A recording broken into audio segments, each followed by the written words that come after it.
todos. Bienvenidos todos.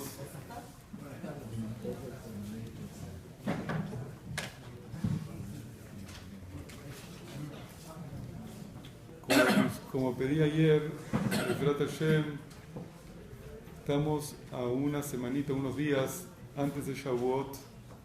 En Shavuot se acostumbra estudiar y leer la Megilá de Ruth.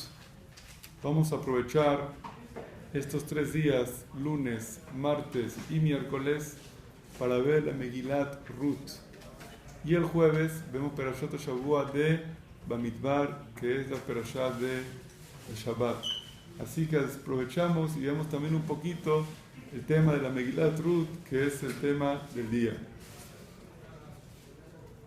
Se acostumbra en todas las comunidades judías del mundo de leer la Megilat de Ruth en Shavuot. ¿Cómo está relacionado Ruth con Shavuot? Hay sin fin de explicaciones y comentarios y relaciones de Megilat Ruth con Shavuot. Pero creo que para ser más inteligente y aprovechar el tiempo, vamos a empezar a leer la Megilá, y a medida que nos vayan resaliendo las señales, las comparaciones, vamos a ir viendo las relaciones entre la Megilá de Ruth y Shavuot. Una de las aplicaciones básicas es que David Amelech falleció en Shavuot. Se lee Megilat Ruth, que es cómo nació el rey David, quiénes fueron sus progenitores, para poder ver cómo fue exactamente la historia de él. Entre ellas, Bimei Shefot HaShofetim, muchas explicaciones que vamos a ir viendo a continuación. Ruth se llamó a nombre de ella porque ella fue una mujer que prácticamente dio un paso muy fuerte, muy drástico en su vida y hizo una mitzvah, algo nunca visto. Por eso se llamó la Megilá a nombre de ella. Pero es una historia ocurrida 2-3 generaciones antes del nacimiento del rey David. Comenta el profeta lo siguiente: Vayhi bimei shefot hashofetim. Y fue en el tiempo que juzgaban los jueces. Vayhi ra'ab ba'aretz. Y hubo un año de hambruna en la tierra. Vayelech ish. Y fue un hombre, mi Betlehem Yehudá, de la ciudad de Betlehem Yehudá. Lagur se fue a vivir Bisde Moab, en los campos de Moab. Hu él, veishto su mujer, ushne banav, y sus 2 hijos. Vamos a empezar explicando qué significa fue el día que juzgaban los jueces. ¿Qué significa el día que juzgaban los jueces? Todos los días creo que juzgan los jueces. Entonces, ¿cuál es la especialidad en este momento que juzgaban los jueces? Hay varias explicaciones. Una explicación muy conocida es una generación que juzgaba a sus jueces.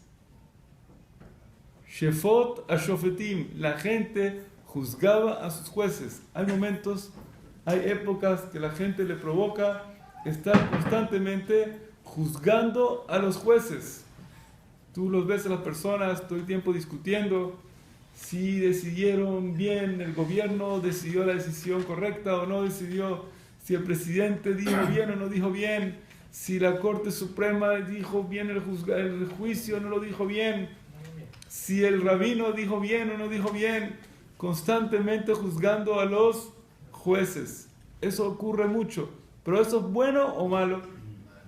¿No es un símbolo de democracia que el pueblo juzgue a los jueces? Entonces dicen nuestros sabios, antes de escogerlo como juez, tienes que juzgarlo muy bien. Todo lo que tú quieras, antes de escogerlo. Pero una vez que lo escogiste, ya no puedes estar dudando de él cada decisión y cada cosa que hace, porque le quitas, le restas fuerza, le restas campo, le restas poder para poder tomar decisiones, hacer cosas. Todo el tiempo tiene miedo, ¿qué le van a decir? ¿Cómo lo van a ver? No puede ser, él tiene que actuar.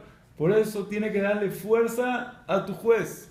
Antes de escogerlo, revisa todo lo que quieras. Una vez lo escoges, confía en él y déjale a él, dale un voto de confianza que pueda él actuar. Y esa era una de las fallas de esa generación, que juzgaban a los jueces. ¿Qué causó esa medida que se comportaba la gente? Vayhi ra'ab ba'aretz. se hizo hambruna en la tierra. ¿Por qué? Porque cuando juzga a los jueces, el juez no tiene fuerza, todo el tiempo lo están juzgando, lo están viendo, tiene miedo de cualquier decisión que tome, no puede tomar decisiones legales, económicas, cosas que hay que hacer en el país.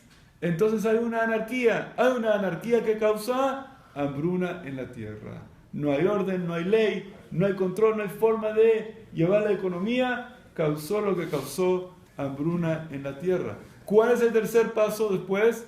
La persona se va del país porque no puede aguantar esa forma de vida, esa forma de conducta. Eso es lo que sucede en la Megilá de Ruth, primera explicación de algunos Rishonim. Rashi se va por otro camino y Rashi explica que cuál fue el primer rey que tuvo el pueblo de Israel. Muy bien, el rey Saúl. El segundo, David. Antes que empezó el rey Saúl, ¿cómo se manejaba, cómo se comportaba el pueblo? Muy bien, no había rey, no había reinado, había shofetim. ¿Qué son shofetim? Jueces. Y el país funcionaba a través de la justicia de los jueces. Y Dios quería que así siguiera por siempre. Dios no gusta de reyes. Akadosh Baruj Hu no quiere de la monarquía. Akadosh Baruj Hu prefiere que tengamos, como ahorita, reyes, jueces. Ya está. Ni presidente, jueces. Porque así hay justicia suficiente. ¿Quién es el rey nuestro? Melech Malchei Melachim, Akadosh Baruj Hu. Por eso dice, fue en la época que juzgaban los jueces, te viene a excluir que no fue en la época del reinado, fue en la época que había jueces. Y eso ocurrió cuando había hambre en la tierra. Dice el Targum algo muy curioso en nombre de un Midrash, y dice que Dios decretó 10 épocas de hambre fuerte en el mundo. Hay hambres que no son fuertes, pero hay 10 que son muy fuertes. Una en la época de Adam Rishon. Adam Rishon sufrió una época de hambre que no había para comer. La segunda en la época de Lemech. La tercera en la época de Abraham Avinu. Había unos años que no había para comer, que se tuvo que ir a Egipto para buscar comida. La cuarta en la época de Yitzhak, la época de su hijo Yitzhak también, hubo una hambre que se tuvo que ir a la ciudad de Gerar para poder sobrevivir. La quinta en la época de Jacob, nuestro patriarca, que se tuvo que ir ¿a dónde? A Egipto. La sexta en la época de Boaz, que es esta que estamos viendo ahorita, que se llama Abzán, que había una hambre que no había para comer. La séptima en la época del rey David, que vimos anteriormente en Shabbat, les conté que tuvo que hacer 100 verajot todos los días y cosas para quitar a las personas, mejorar la situación del país. La octava en la época de Eliyahu Naví. Y la novena en la época del profeta Elisha. Y la décima todavía no llegó. Pero dice nuestro Jajamim, se pueden consolar con algo, que dice nuestro Jajamim, esa décima no va a ser hambre para comer pan. Ya no va a haber más hambre para comer pan. No va a ser hambre para tomar agua, sed para tomar agua. Va a ser hambre y sed para escuchar alguna palabra celestial, alguna profecía, alguna palabra de Dios. Va a haber un hambre, una ansiedad tremenda. Que eso es lo que vemos hoy en día. Viene la gente y le pregunta a los rabinos, rabino, ¿qué va a pasar? Dígame algo, descúbrame algo. ¿Para qué te interesa tanto saber qué va a pasar? Pregunta qué está pasando. Esa curiosidad por saber el futuro, por saber cosas escondidas, cosas cubiertas, una ansiedad que va a haber en el mundo, la vemos en nuestra generación. Fíjese tú que tú haces un shiur de Kabbalah, anuncia que hay un shiur de Kabbalah, una clase de Kabbalah mañana en el centro Atlapa. ¿Atlapa se llama? Atlapa. Se te llena 3.000 personas. Goim, Shahorim, de todos los colores. 3.000 personas. Goim, ¿qué pasa? Hay una ansiedad, una sed por escuchar una palabra divina de Dios. Una sed tremenda, tremenda. Y los Goim y Yehudim, todo el mundo tiene. Esa sed vemos que es esa hambre que dice que va a haber en el futuro de los días más que nunca, que es impresionante, gente goy, gente rica que nada que ver y tiene una sed por conocer lo nuestro, conocer mucho los secretos nuestros. A mí varias veces se me han acercado incluso sacerdotes, curas, cosas, gente así, hasta brujos, buscando información, sed de saber cosas espirituales que les falta tener en su conocimiento. Eso es lo que dice sobre el hambre que hubo en la tierra en aquella época de Shefot a Shofetim. Ahora aquí viene un punto muy delicado. ¿Qué pasó? Fue un hombre. Cuando dice la Torá un hombre, Ish, ¿qué significa Ish? Ish es un hombre importante, no cualquier hombre. Este hombre, ¿cómo se llamaba? Shema Ish Elimelech. Se llamaba Elimelech, como Aish Moshe. Un hombre importante. Elimelech era un hombre importante, era un líder, era uno de los líderes de la generación. ¿Y qué pasó? Era multimillonario. Y entonces, cuando hay hambre en la tierra, ¿qué hacen? Van a tocarle la puerta. Señor, ayuda, ayuda, ayuda, ayuda. Dijo, esto me van a acabar. ¿Qué hizo? Dijo, me voy de viaje por 3, 4 años que pase esta época y después vuelvo. ¿Para qué? Para no tener que ayudar en los momentos que hay que ayudar.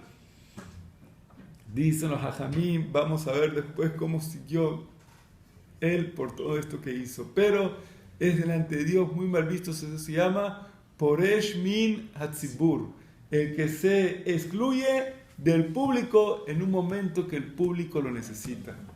Cuando el público te necesita, cuando la gente te necesita, uno no puede excluirse del público y decir, a mí no me toca, yo no soy parte, yo estoy bien, yo no tengo que ver con esto, yo no vivo en Colonia, yo vivo en Panamá. No tiene que ver. Uno tiene que estar siempre unido y ver en los demás y ver también en el prójimo. Por eso fue muy mal visto Elimelech por la acción que hizo y le dio un mal ejemplo también a su esposa y a sus hijos. Al irse a vivir a una tierra goy en el momento que estaba todo el pueblo de Israel y él como líder pasando un problema, escaparse y esquivar el problema de una manera así.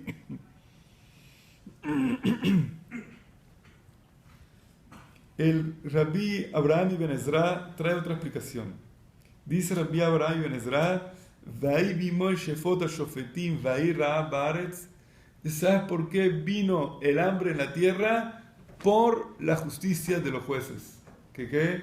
Cuando los jueces no se comportan con justicia, con verdad, ¿qué causan? Rahab Baaretz. Así está escrito, que cuando no hay justicia en un país, causa en ese país problemas económicos por la falta de justicia y honestidad. El Bartenura va a algo un poquito más profundo sobre este tema. Y dice el Bartenura, dice, ¿qué significa Shefot HaShofetim? Dice, delante de Dios sabemos que Dios tiene 2 tronos. Tiene un trono de la justicia y tiene un trono de misericordia. Como nosotros decimos, el Melech Yoshev al Kiseh Rahamim Umitnaeg Hasidut. Le pedimos a Dios que se siente en el trono de la misericordia. Pero hay momentos, sin embargo, que Dios está sentado en el otro trono. No voy a decir cuál es el otro. Y entonces esos momentos son momentos más fuertes, son momentos más difíciles y las personas pasan más dificultades en todos los aspectos. Y en esos momentos, ¿cómo uno tiene que ser su conducta de uno? Y ser muy sencilla. Cuando hay justicia, tú tienes que ir al revés de la justicia. ¿Qué significa? Cuando Dios juzga con justicia el mundo, está poniendo mano fuerte el mundo, tú tienes que comportarte al revés de la justicia. Porque si tú te vas a comportar con justicia, va a chocar y va a salir fuego. Ejemplo, si un día Hashem está con justicia, está diciendo quién se porta bien, quién hace esto, y uno no se porta con justicia, se porta con misericordia. ¿Qué hace uno? Dice, yo tengo que venir a rezar a las 7, yo vengo 6:30. ¿Qué hago? Me comporto más de lo obligado. Yo no tengo obligación de ayudar a esta persona, le voy a ayudar. Yo no tengo obligación de hacer esto, pero lo voy a hacer.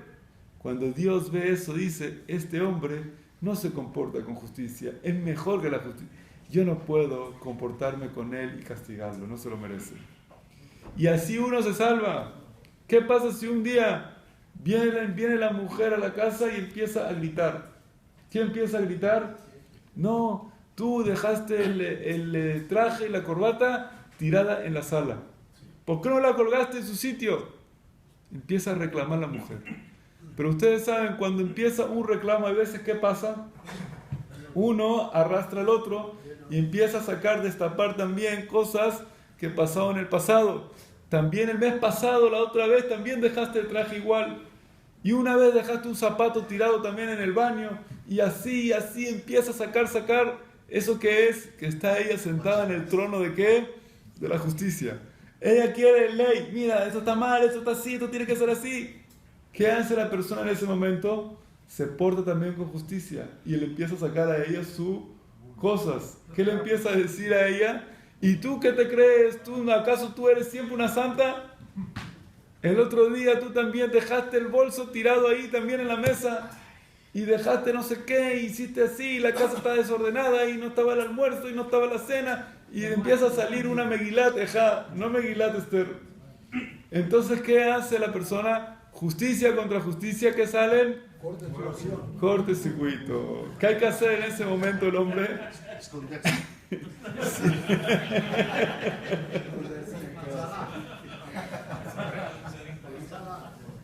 Si él está con justicia, ella está con justicia, él vaya con mitad rahamim, con misericordia. No tan tipo rahamim, peor se va a poner. Y ahora te callas encima, no sé qué. ¿Qué es mitad rahamim? No pasa nada, perdóname. No lo voy a hacer. Baja un poco la cosa, se acabó ahí y ya. O al revés puede pasar. Si el hombre vino así molesto por algo, entonces si ella aprende ese momento, pasarlo suave, pasó y ya. Igual pasa Cabiajol, nuestro contacto con Dios es como un matrimonio. Dios nos puso a nosotros la pareja para que aprendamos también la conducta con Dios. Es un matrimonio. Ahora en Shavuot muchos acostumbran a leer la Ketubá. Es como un matrimonio Shavuot. Jupá, flores, Ketubá, todo. Resulta que se hace en Shavuot, el momento que se va a dar la Torá, es el matrimonio del pueblo de Israel con Dios. Si tú ves que Dios está como severo, tú tienes que ser al revés. Pasa eso, pasa ese momento. Entonces, ¿qué pasa? Viene hambre en la tierra. ¿Qué tiene que hacer una persona cuando hay hambre en la tierra? Dios lo hizo a propósito. El hambre representa la justicia de Dios. ¿Qué hay que hacer cuando hay hambre? Ayudar a los que no tienen para comer. ¿Por qué Dios lo hizo así? Porque eso es lo que cura el hambre. Cuando tú ayudas al que no tiene, estás comportándote con misericordia. Él no tiene, ¿por qué yo le voy a dar? Que trabaje, que consiga. No tiene, que consiga. Y tú no le contestas así, tú le das, te comportas con misericordia. ¿Qué causa eso? Que Dios pase a la silla de la misericordia también. Así que Dios lo hizo a propósito. Cuando Dios está bravo, ¿qué hizo? Problemas en la tierra. ¿Para qué hizo problemas? Para que entre nosotros nos ayudemos, para que entre nosotros hagamos gesed y podamos cambiar el trono a Rahamim. Pero cuando uno esquiva el problema, como hizo este hombre, no quiso ayudar al prójimo, ¿qué hace él? Le cae a él la justicia. Por eso le cayó a él la justicia. Y por eso explica Bartenura este sod de lo que representa el hambre, los problemas, las situaciones difíciles que hay en el mundo. Por eso dice Jajamim, Tzedaká tatzil mavet. Porque en el momento así, Tzedaká es lo que más ayuda para salvar a una Kihilá y a un pueblo de Israel. Baruch atah Adonai, Eloheinu melech haolam she'akol nהיה בדברו. Beshem Aish, el profeta delata el nombre del hombre. ¿Cómo se llamaba el hombre este que se escapó? Elimelech. ¿Y su esposa cómo se llamaba? Naomi. ¿Y sus dos hijos cómo se llamaban? Mahlón Vegilión. Eran gente efratim. ¿Qué es una persona efratí? High society. Efratí. Fino. ¿Y de dónde era? De Efrat. Mi Bet Lehem Yehudá. Venía de la ciudad mejor. Bet Lehem Yehudá era donde vivía la familia de reinado de Israel, de David Amelech. Vayabou Sare Moab Vayusham. ¿Qué pasó cuando él viene? Era un hombre tan importante que vino una delegación de Moab y vinieron para acompañarlo, para estar con él. Imagínate, dice, mira qué honores me hacen aquí, allá en Israel, pidiéndome. Llego aquí, viene todo el gobierno de Moab para darme la bienvenida, que vine a vivir con ellos. Pues seguro, vino un archimillonario, va a poner a invertir aquí dinero ahora en Moab, le conviene a Moab, bienvenido, seguro. Pero la gente no ve eso, ve que de él su propio interés y su propio bien, y le parece que es muy bien lo que le están haciendo. Ahora, ¿por qué la Torah recalca sus hijos? Porque recalca, tú tienes 2 hijos solteros. ¿Cómo te vas a vivir a una ciudad de Goyim? Tiene 2 hijos solteros grandes. ¿Cómo vas a un país donde no hay Keilah, no hay cómo casarlos, no hay nada? ¿Pero qué pensaba él? ¿Cómo sabemos que eran solteros? Está escrito que están solteros. Dice, ¿por qué que vinieron así? ¿Qué pensaba él? Él pensaba, no, voy por 1 año, 6 meses, que termine el hambre, 1 o 2 años, y me vuelvo a Israel. Haz de Shalom, que no me voy a quedar aquí en un país de Goyim a vivir. Voy por una temporada corta y vuelvo. Y ahí está el error.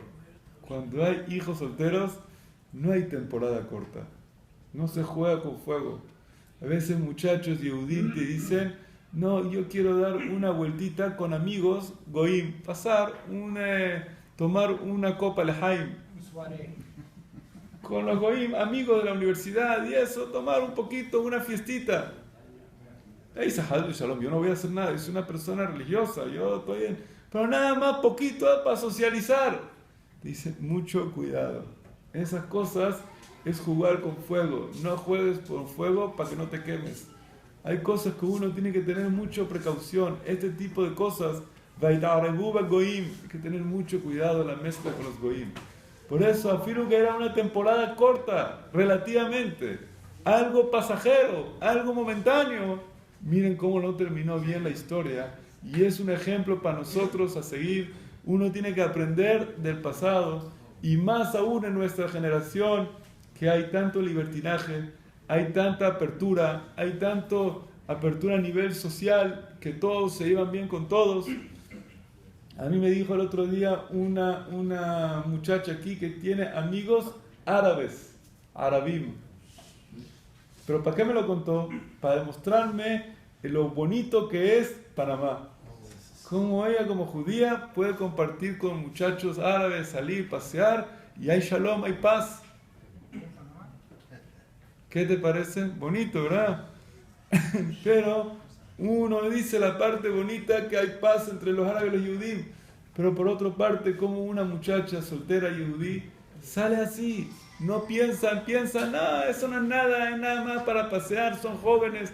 No hay así, no existe esas cosas. Uno tiene que tener muy claro el parámetro, y si uno no lo pone en la casa, no lo educa, no crea que lo va a agarrar del aire el muchacho. Hay que ponerlo de chiquito. Uno tiene que ir goteando la idea y meter al jinuj, la educación, los parámetros en la casa, como le pasó aquí a Elimelech. Ahora estos 2 muchachos, Mahlón y Gilión, dicen los Hajamim, eran muchachos buenos y estudiaban en Yeshiva, dice Rabbi Abraham ibn Ezra. Eran muchachos religiosos buenos, pero llegaron a Moab y vieron que vino la alta sociedad de Moab a recibirlos, a hablar con ellos. Lo recibieron con un abrazo bonito, bienvenidos. ¿Qué pasa después de un tiempo corto? No pasa unos meses. Y le cayó Midat Din, la mano de Hashem, a Elimelech. Pero eso lo vamos a ver mañana, lo que le pasó a Elimelech. Hoy lo que quiero terminar con ustedes es este punto del cuidado que uno tiene que tener con los hijos. Yo siempre digo, la educación es cuando tienes una planta cuando es chiquita, está blandita. Tú la puedes mover para todos los lados. Una vez que crece y se hace un tronco, ahora muévela y dóblala. Ya no se puede moverla. Cuando era chiquita, tú la podías manipular para el lado que quieras.